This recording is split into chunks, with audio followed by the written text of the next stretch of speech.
Hello friends, back with your grammar lesson for the day. You should be on Thursday, 416. We're working on 9.4y, which is correcting errors with subject-verb agreement. We've worked a lot this week on sentence structure, and today we're focusing on making sure that verb agrees with the subject. Just a quick review, the subject is that noun or that word that comes at the beginning of the sentence that does the action, and then the action is either a linking verb or an action verb. So it could be any of these examples or these examples for verbs. So we just have to make sure that all of those agree with the subject. Vocabulary can explain this better than me, so we're going to watch a quick video and then we'll do a few examples together.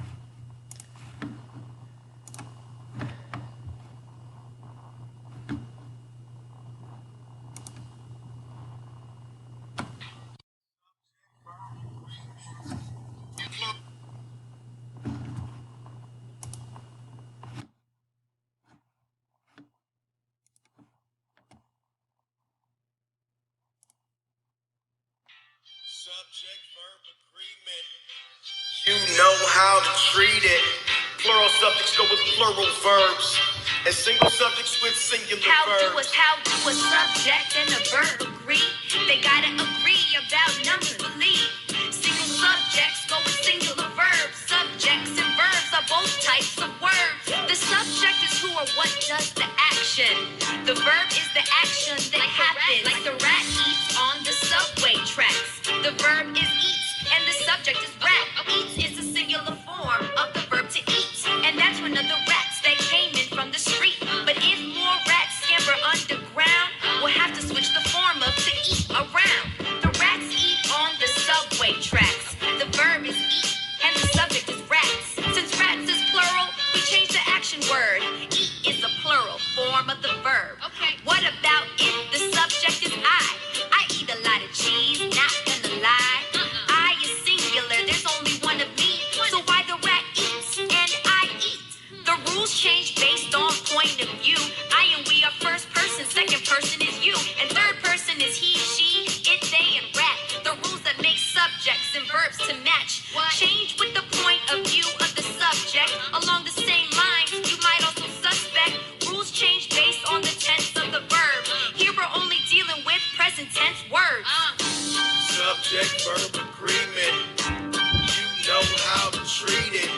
Plural subjects go with plural verbs, and single subjects with singular verbs. Subject verb agreement. You know how to treat it.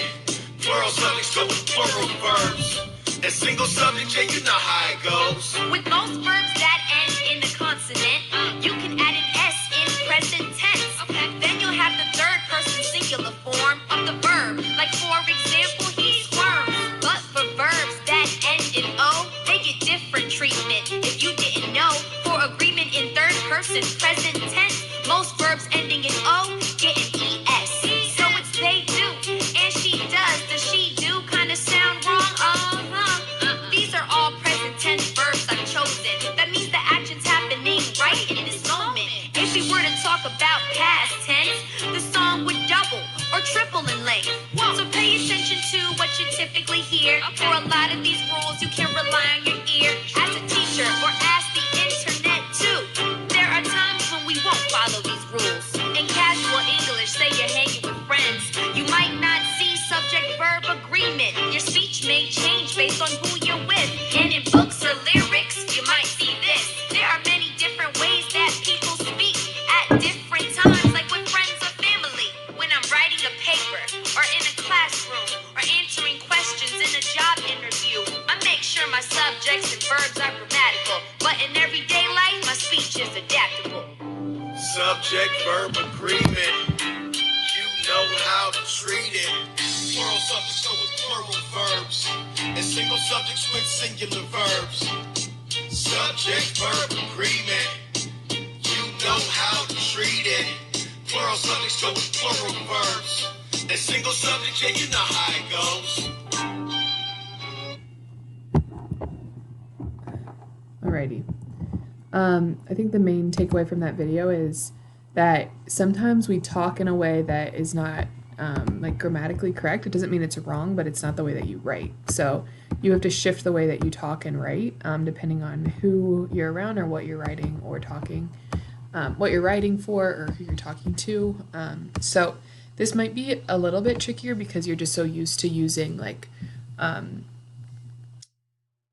subject and verbs that don't agree grammatically in your everyday speech, but there's a trick where if you make sure that you have a singular subject, then you have a singular verb, which means there will be an S at the end of the verb. So singular, if you're taking notes, I would take notes here. Singular subject equals singular verb. Ooh, that should be bigger. So for example, it's the verb will have an S at the end. So Miss McCreary loves her dog, Roxy. You see the S at the end because it's a singular subject. It's just me. Singular means one. Then it's a singular verb, which means there's an S at the end of it. Then, on the flip side, there's the plural subject, which means there's more than one. I guess I can put one like this. Plural, one plus, so more than one, equals a plural verb. So, example. Ooh, I spelled that wrong. Miss McCreary and Roxy go on walks every day. So Miss McCreary and Roxy, the subject, there's two of us. If you see the word and here, that's a giveaway that the subject is plural. There's more than one person. So Miss McCreary and Roxy, that's a plural subject. And then the action verb is go. It actually would be better just do like this, walk. It would make sense to say Miss McCreary and Roxy walks every day. Instead it's walk. There's no S. So I'll actually make that clear. We'll cross out the S. If it's plural, you will not have an S at the end of your verb. Okay? Let's give these a few tries. I would recommend, I guess we could put that hint like we did above. The verb will not have an S at the end. Okay? Keep this here. As you're working on IXL, I would just press pause here and keep this screen up so that you can have these rules listed. So here we go. We're on 9-4Y. We'll do a few together. Find the error with subject-verb agreement. Okay, select the incorrect verb and type it correctly. Ooh, okay. In some nations today, a monarch is simply a ceremonial figurehead with little political power. In others, however, the country's monarch bear the responsibility for running for the government. Okay, here's the steps that we need to take to be able to do this. So I'll just write them over here.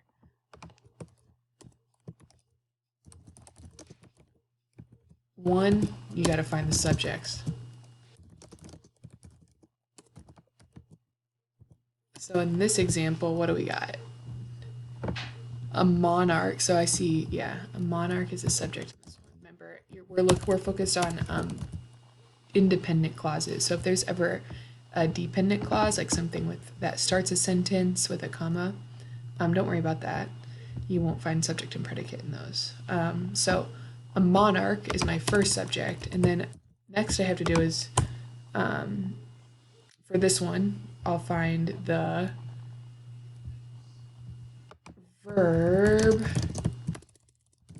Remember, it could be linking or action. In this example, I have is. So the monarch is, that's singular, that's one. Is also singular, are would be plural, so that makes sense. That one's fine. Let's go find a different example, another subject. The country's monarch, again, we have monarch, and then bear. So we have monarch again, which is singular. Then we have bear, and I remember that if it's a subject that's singular, it's gonna have an S at the end. It's supposed to have S. It should be bears. So I have to click bear, and then I have to type in bears to fix it. Let's try another one together using these thinking steps. In Chile's arid desert, there is all areas where any rainfall has yet to be recorded. What? Okay, so here's a dependent clause, like an introductory phrase, so we don't need to pay attention to that. There is areas. Wait. There. This one's confusing because areas is the subject, but they have it after the verb. Areas is plural, so is needs to be plural. The plural tense of is. Why isn't this working? Should be are. There are areas where any rainfall has yet to be recorded. Okay, matter of fact, here's what I would do. I would go and look for thinking steps. I would do this. Find the verb.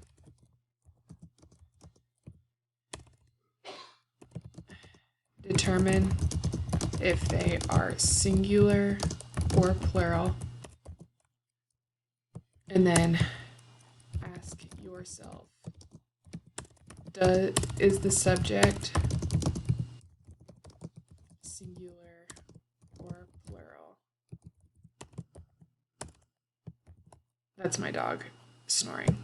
Fix the verbs that do not agree with the subject. So they're not the same as. So let me go put the linking verb. I'm going to go find a list of the linking verbs so that you can quickly reference with singular and plural, and I'll put that here. And then I would actually recommend just pausing here on this step here and as you're working. So 1 second. Okay, so for the linking verbs, if I would reference this chart here. So am goes to are stays with are if it's second person, and then is goes to are, or is were, we were. You're doing past tense, but this should be good. Really helpful for if you have to change any linking verbs because they don't agree with the subject. And then just remember, if it's an action verb, make sure if it's singular it has an S, and if it's plural it does not have an S. Okay, this video is way too long as it is, so I'm going to stop here. Good luck.